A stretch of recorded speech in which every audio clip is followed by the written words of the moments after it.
Peço aos irmãos para se colocarem em pé, para nós lermos a palavra do Senhor. Abra a sua Bíblia no Evangelho de Lucas, no capítulo 6. Lucas 6, eu quero ler com os irmãos a partir do versículo 47. Evangelho de Lucas, capítulo 6, versículo 47 em diante.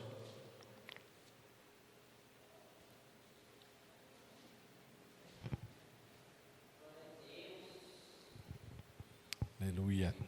Está escrito assim: qualquer que vem a mim e ouve as minhas palavras e as observa, eu vos mostrarei a quem é semelhante.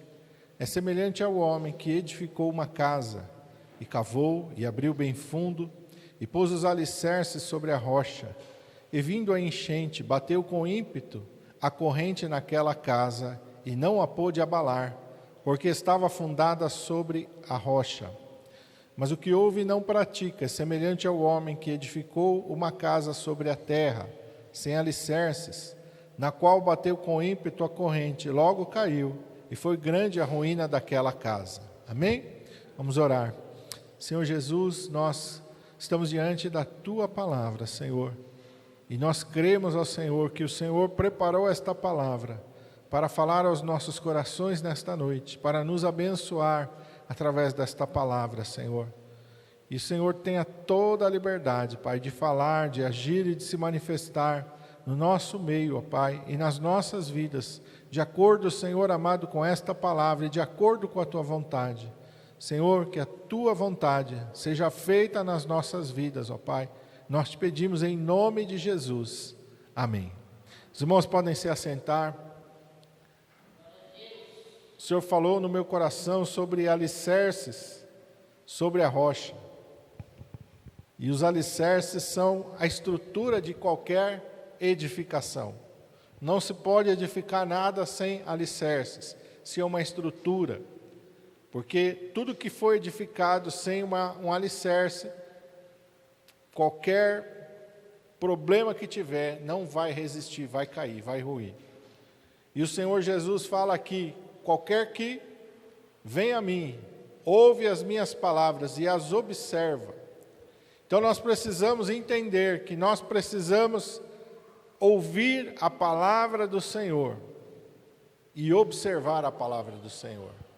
A palavra do Senhor é o fundamento principal da nossa vida, é a estrutura principal da nossa vida espiritual.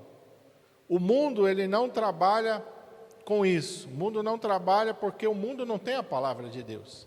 As filosofias, as religiões, elas não têm a palavra de Deus. Então elas vão trabalhar como? Vai fazer a pessoa memorizar, decorar, é um mantra, é isso, é aquilo.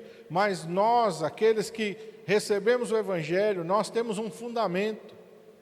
E o fundamento não é a crença, não é a doutrina, que fala assim, doutrina humana.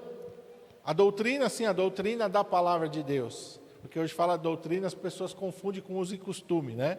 Então existe uso e costume e existe doutrina. A doutrina é aquilo que é fundamentado na palavra de Deus. Mas hoje tem tanta coisa, tem tanto desvio, tem tanta coisa que a gente precisa tomar cuidado quando fala de doutrina, porque às vezes as pessoas colocam lá no seu estatuto, nas igrejas, a sua doutrina, e aquilo às vezes não tem nada a ver com aquilo que está escrito na palavra de Deus. Então, a sã doutrina, a doutrina que é a palavra de Deus, é essa que tem que estar fundamentada, sobre ela tem que estar fundamentada a nossa vida. E por que é tão importante, pastor, falar sobre isso? E por que muitas vezes Deus volta a falar, e o pastor fala muito disso? O apóstolo Paulo fala, se eu não me engano, em Filipenses, ele fala assim: olha, eu não me constranjo, eu não tenho vergonha de repetir as mesmas coisas, porque é segurança para vós. A palavra de Deus, ela não é uma, vamos dizer assim, não é um camaleão que vai mudando a cada momento. A doutrina é uma só, a palavra de Deus, ela é uma só. E a importância, ela é fundamental para nós. Então você vai ver Deus falar desde o princípio lá, quando Deus está dando a lei para Moisés. Moisés ensina ao povo Deus vai falar lá para os pais: inculca seu filho na palavra de Deus, olha, ensina ele até que seja automático a palavra de Deus. Deus vai falar para Josué: Josué, medita no livro desta lei, de dia e de noite. A ordem, quando o reino foi instituído sobre Israel, era que o rei deveria ter uma cópia da lei com ele, e ele deveria meditar na lei do Senhor sempre, constantemente e todos os dias. E isso não mudou até hoje.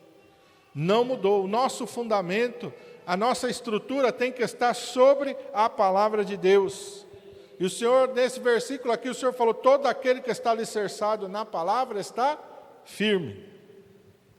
Quantos crentes hoje não têm uma firmeza? Qualquer coisa abala a vida dele. Ou, de repente, hoje ele está crendo assim, amanhã ele crê de outra maneira, depois... Alicerce não muda, irmão. Não dá para mim aqui agora falar para o pastor: ó, pastor, ó, tem que ir lá embaixo e mudar os alicerces da igreja. Não muda mais. Se edificou para cima, está fundamentado. Não muda mais, alicerce não se mexe. Alicerce não se troca, alicerce é um só. A palavra de Deus, ela é uma só, ela não muda. Ela não vai mudar, você não precisa renovar ela, você não precisa reinterpretar ela. O alicerce, o fundamento é um só. É esse que já nós recebemos, não tem outro alicerce, não tem outro fundamento. E uma vez que eu me aplico na palavra de Deus, isso vai trazer firmeza para a minha vida. Pode alguém se levantar e começar a falar heresia, eu vou falar: opa, peraí, isso aqui está errado. Aquilo não vai me contaminar, aquilo não vai me abalar, porque eu tenho um alicerce, eu tenho um fundamento. Hoje a gente vê muitas pessoas se levantando e falando muitas coisas erradas, muitas coisas que não tem nada a ver com a palavra de Deus, até mesmo heresias graves. E o que a gente tem que fazer? Olhar para a palavra de Deus, e a palavra de Deus vai nos dar estrutura para a gente não ser abalado com isso. Tem tantas teologias hoje, tem a teologia aí que é mais famosa, que todo mundo fala, teologia da prosperidade, mas já tem teologias que estão aceitando o pecado como normal. Tem teologia que está colocando aquilo que é contrário à palavra de Deus como se fosse normal, até estão se editando Bíblias aí, omitindo alguns trechos ou mudando a versão de algumas coisas. Para quê? E tudo isso é engano do diabo. E como é que eu faço para mim não ser abalado, irmão? Eu tenho que estar firmado na palavra de Deus. Porque hoje em dia a coisa está complicada. Você vai para a internet, tem um monte de coisa. Você vai conversar com as pessoas, tem um que tem umas ideias cada vez mais malucas que o outro. E são pessoas que estão indo na igreja, são pessoas que estão ali, aos seus olhos, elas estão fazendo tudo certinho. E aí, como é que você faz, irmão? Para não ser abalado, para você não ser contaminado com isso? O fundamento é o que vai assegurar a tua estrutura. Fundamento da palavra de Deus. Por isso nós temos que ir para a palavra de Deus. As lutas e as tribulações não podem abalar aquele que está firmado na palavra. Olha que está escrito no versículo 48. Aquele que ouve a palavra e observa, pratica a palavra de Deus, é semelhante ao homem que edificou uma casa e cavou e abriu bem fundo. Alicerce não dá para ser superficial. Alicerce tem que cavar fundo. E quanto maior o prédio para cima, maior a estrutura tem que ser para baixo, mais reforçado. Não dá para você fazer um alicerce, com alicerce não se brinca. O pastor aqui é construtor, ele sabe, com alicerce não se brinca. Alicerce você não faz de qualquer jeito, alicerce você, não, vamos gastar menos, vamos fazer um... Não. Segurança. Nós não podemos brincar com a nossa vida espiritual. Nós não podemos economizar na nossa vida espiritual. Aqui diz que eles cavaram bem fundo, abriu bem fundo, foram até a rocha. Cavaram até chegar na rocha. Meu irmão, você tem que se aplicar na palavra de Deus. Você tem que ler a palavra de Deus. Você tem que se aprofundar na palavra de Deus. Você não pode ficar no raso. Você não pode ficar fazendo as coisas de qualquer jeito com a palavra de Deus. A palavra de Deus é algo sério, que você tem que se aprofundar, que você tem que ler, que você tem que reler, você tem que começar lá em Gênesis, termina em Apocalipse, volta de novo e vai, nesse meio tempo você vai meditando em outros textos, mas se aplica, vai bem fundo na palavra de Deus, porque isso vai permitir com que Deus levante algo maravilhoso na tua vida. O apóstolo Paulo fala que o fundamento Deus colocou, e sobre esse fundamento, cada um de nós vai edificar um edifício conforme a nossa capacidade. Uns vão levantar de palha, outros de madeira, outros de feno, outros vão levantar de pedras preciosas, de ouro. Meu irmão, o que você está fazendo? O que você está edificando?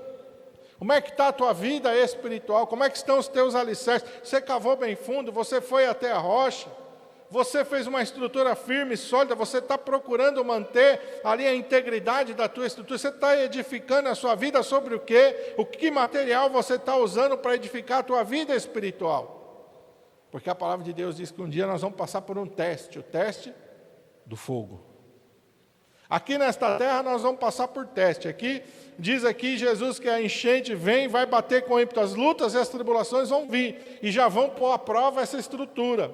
Mas no dia que nós chegarmos na presença de Deus, vai ter um outro teste, um teste final. A estrutura do fogo, a estrutura tem que resistir ao fogo.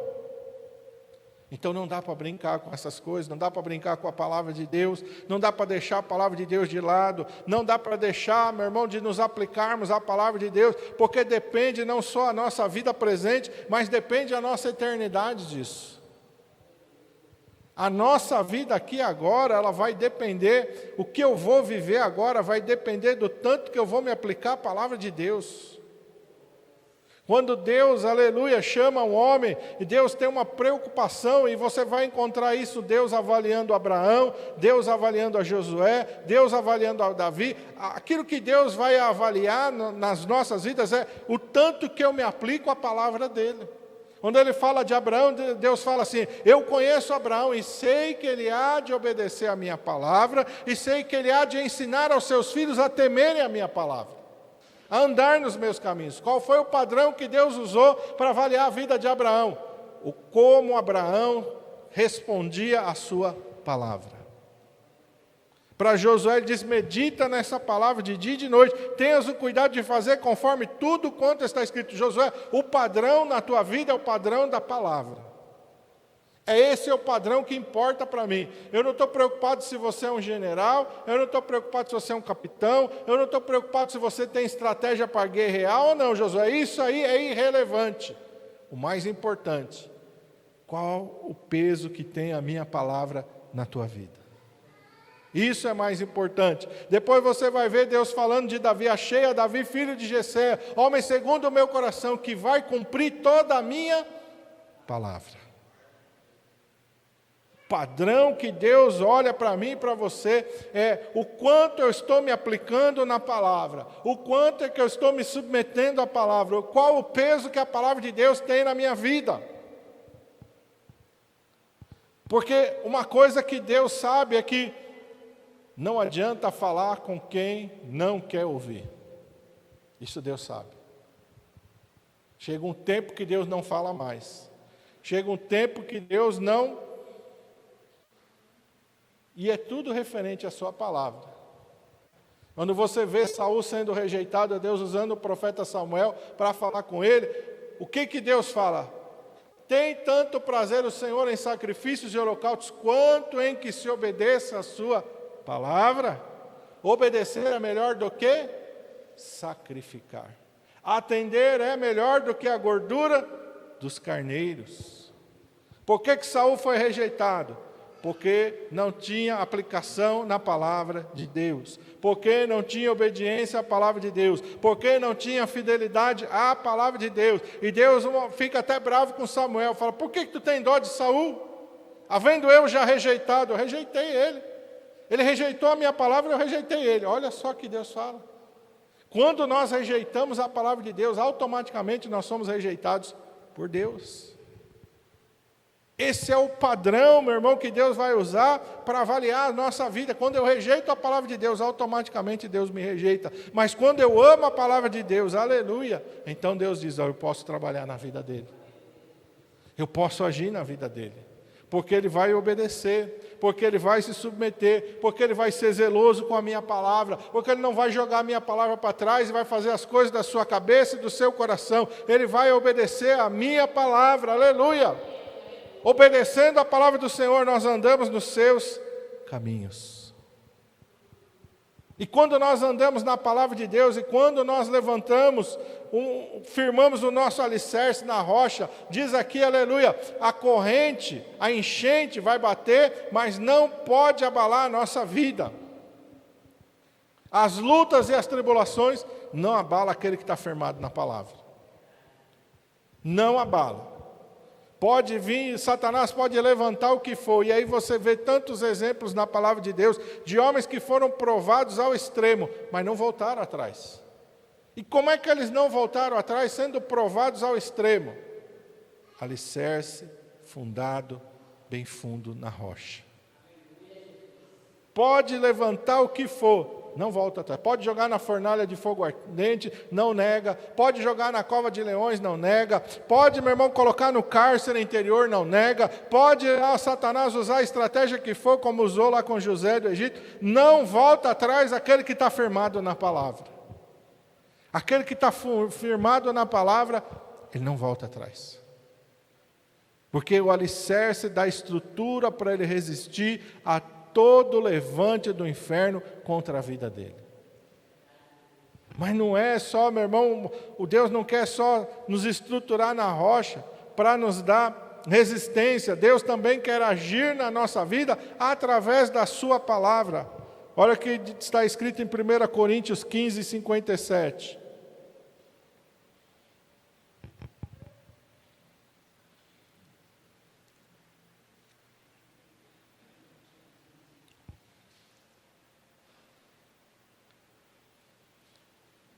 Paulo diz assim: mas graças a Deus que nos dá a vitória por nosso Senhor Jesus Cristo. Quem é que dá a vitória para a nossa vida? Deus. E Deus vai dar a vitória para quem? Para quem está firmado na sua palavra. Às vezes a gente coloca outras coisas como prioridade na nossa vida. Porque eu preciso vencer. Não, meu irmão, quem dá a vitória é Jesus. Não é a nossa força, não é a nossa capacidade, não, é Deus que dá a vitória. E Deus vai dar a vitória para quem? Para aquele que está em aliança com Ele, para aquele que está firmado na sua palavra, para aquele que permaneceu firme. Olha, meus irmãos, para a palavra de Deus e você vai ver Deus fazendo grandes coisas na vida daquele que tem compromisso com a sua palavra. Desses homens mesmo que eu citei, Abraão, quantas coisas Deus fez na vida de Abraão. Josué, quantas coisas Deus fez na vida de Josué. Davi, Deus fez quantas coisas na vida de Davi. Daniel, Deus fez tantas coisas na vida de Daniel. E por que Deus fez isso? Por causa do seu compromisso com a palavra de Deus. Deus é quem dá a vitória. Davi entendeu isso quando ele foi enfrentar Golias. Ele falou: não é a espada, não é o capacete, não é a couraça, não é a valentia, não é a bravura. Quem dá a vitória é o Senhor, aleluia. É o Senhor que dá a vitória. É o Senhor que nos faz como Ele fez com José. Ele tirou do cativeiro, Ele colocou no palácio. Ele pegou Davi de trás do curral das ovelhas e colocou ele para governar a nação. Deus é quem dá a vitória, aleluia. Deus pega um homem, tira da sua terra, da sua parentela, um homem que não tem filho, um homem que não tem uma descendência, um homem que não tem uma esperança para o futuro, e Deus lhe dá um futuro, Deus lhe dá uma descendência, Deus firma com ele alianças por causa do seu compromisso com a palavra de Deus. E olha que o apóstolo João vai escrever lá em 1 João, vamos lá para o finalzinho, perto de Apocalipse, 1 João capítulo 5,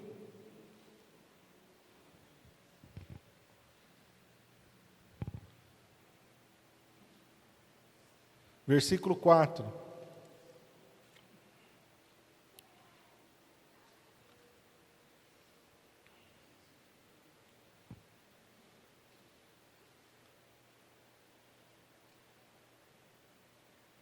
Ele diz assim: porque todo o que é nascido de Deus vence o mundo. E esta é a vitória que vence o mundo, a nossa fé. Jesus vai dizer para Nicodemos que nós temos que nascer da água e do Espírito, da palavra e do Espírito. Todo aquele que é nascido de Deus vence o mundo. E a vitória que vence o mundo é o quê? A nossa fé. E a fé vem da onde? Vem por ouvir e ouvir a palavra de Deus. Desde o nascimento até, meu irmão, a gente vencer todas as coisas. Tudo está firmado, fundamentado na palavra de Deus. É por isso que Satanás não quer que você leia a Bíblia. Satanás vai fazer de tudo para você não ler a Bíblia. Satanás não quer que você leia a Bíblia. Satanás quer te distrair, e nós estamos numa época aí que tem distração que não falta, não é verdade? O nosso celular virou ali uma fonte de entretenimento. Se você não vigiar, ele vai roubar todo o tempo seu. Você nem vai ver o tempo passar, vai ficar entretido com o teu celular ali. Está ali, ó, uso pessoal. Antigamente nas casas era uma TV só, né? Uma TV só na sala, todo mundo tinha que ficar ali e assistir a mesma coisa. Tinha o dia e o horário para você assistir. Hoje está tudo na palma da mão. Se tiver 5 pessoas dentro de casa, cada um tem o seu celular e cada um assiste o que quer, na hora que quer, quando quer. E se quiser ir na rede social também vai, se quiser no WhatsApp vai, tudo isso é muito bom, mas tudo isso toma todo o nosso tempo. Prende a gente, suga o nosso tempo, e a Bíblia diz para nós fazermos o quê? Remir o nosso tempo, porque os dias são maus. Não é pecado você olhar para o celular. Não é pecado você assistir alguma coisa no celular, desde que seja uma coisa decente. Não é pecado você entrar nas redes sociais, desde que você esteja vendo coisas decentes. Mas se aquilo tudo tomar todo o teu tempo, e você, por causa daquilo, você não tem tempo para ler a Bíblia, não tem tempo para orar, não tem tempo para se consagrar a Deus, aí se torna um pecado. Aí se torna um motivo de queda, um motivo de tropeço na nossa vida. Então a gente tem que aprender a remir o nosso tempo. Porque Deus, através da sua palavra, Ele nos dá toda a condição de nós vencermos, aleluia. Ele nos deu força para vencermos o mundo, aleluia. Através da fé, através da palavra de Deus. E Paulo vai escrever isso, vamos lá, Romanos capítulo 8. Paulo também escreve no capítulo 8 de maneira tão maravilhosa, sobre as coisas que nós enfrentamos na nossa vida.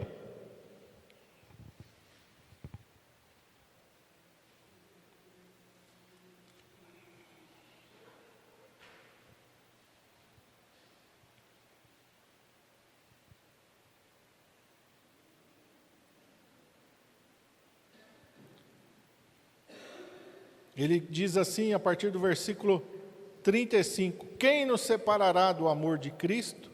A tribulação, ou a angústia, ou a perseguição, ou a fome, ou a nudez, ou o perigo, ou a espada? Como está escrito, por amor de ti somos entregues à morte todo dia, fomos reputados como ovelhas para o matadouro. Versículo 37, olha que maravilha agora que Deus declara, mas em todas estas coisas somos mais do que vencedores por aquele que nos amou. Aleluia! Deus já te fez vencedor sobre a tribulação, sobre a angústia, sobre a perseguição, sobre a fome, sobre a nudez, sobre o perigo, sobre a espada. Deus já te habilitou você vencer essas coisas. E aonde é que está essa habilidade, pastor? Onde é que está essa força, pastor, para mim vencer essas coisas? Na palavra de Deus. Deus declara, nem só de pão viverá o homem, mas o homem vai viver do quê? De toda a palavra que sai da minha boca. De toda a palavra que está aqui, ó, a palavra de Deus está aqui registrada para nós. Essa palavra nos dá força, essa palavra nos dá condições, habilidades e irmãos, estratégia para nós vencermos todas as coisas. E pela palavra de Deus nós somos mais do que vencedores. E ele continua dizendo no versículo 38, porque estou certo de que nem a morte, nem a vida, nem os anjos, nem os principados, nem as potestades, nem o presente, nem o porvir, nem a altura, nem a profundidade, nem alguma outra criatura nos poderá separar do amor de Deus que está em Cristo Jesus, o nosso Senhor. Aleluia! Nada, irmão, é maior do que a palavra de Deus. Pastor, mas aqui está falando que não pode nos separar do amor de Deus que está em Cristo Jesus. Amém. Mas lá em João capítulo 1 está dizendo, no princípio era o verbo estava com Deus e o verbo era Deus, e o verbo se fez carne e habitou entre nós. E Apocalipse vai dizer, o nome pelo qual o Senhor Jesus é conhecido nos céus é a palavra de Deus, aleluia! Quando você está firmado na palavra, você está firmado em Jesus. Quando você ama a palavra, você está amando a Jesus. Quando você anda com a palavra, você está andando com Jesus, aleluia! Quando você se aprofunda na palavra, você está se aprofundando em Cristo, aleluia! Porque o Senhor é inseparável da palavra de Deus. Ele é aquele que cumpre todas as coisas da palavra apontam para Jesus, e quando nós vamos para a palavra, aleluia, nós vamos conhecer a Jesus, e quando nós amamos a palavra, nós aprendemos a amar a Jesus, e quando nós nos aprofundamos na palavra, nós nos tornamos íntimos de Jesus, nós o conhecemos, Ele se revela através da sua palavra a nós, aleluia. E aí, meu irmão, quando você está firmado em Jesus, nem morte, nem vida, nem anjos, nem principados, nem potestades, nem o presente, nem o porvir, nem a altura, nem profundidade, nem alguma outra criatura pode te separar do amor de Deus que está em Cristo Jesus, o nosso Senhor e o nosso Salvador.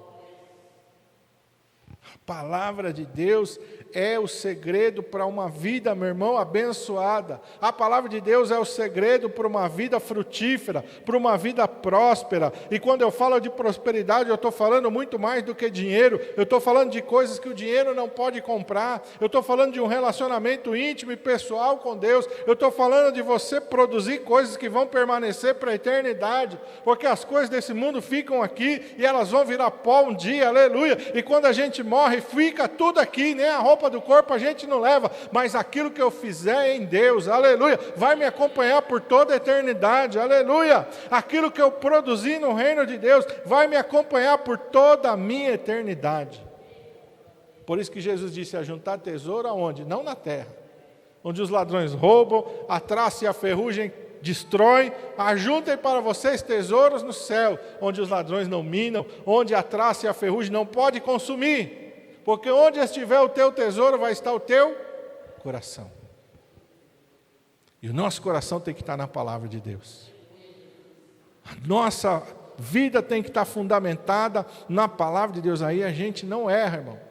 O salmista diz lá no Salmo 119, escondi a tua palavra no meu coração, para eu não pecar contra ti. Esse é o segredo de uma vida abençoada. Esse é o segredo de você ter alicerces firmes sobre a rocha. Aleluia. Esse é o segredo de ter uma vida inabalável. Luta vai vir, tribulação vai vir, mas você vai passar inabalável e vai vencer. Porque quem dá a vitória? Deus. Deus é que nos dá a vitória. Amém? Vamos ficar de pé em nome de Jesus.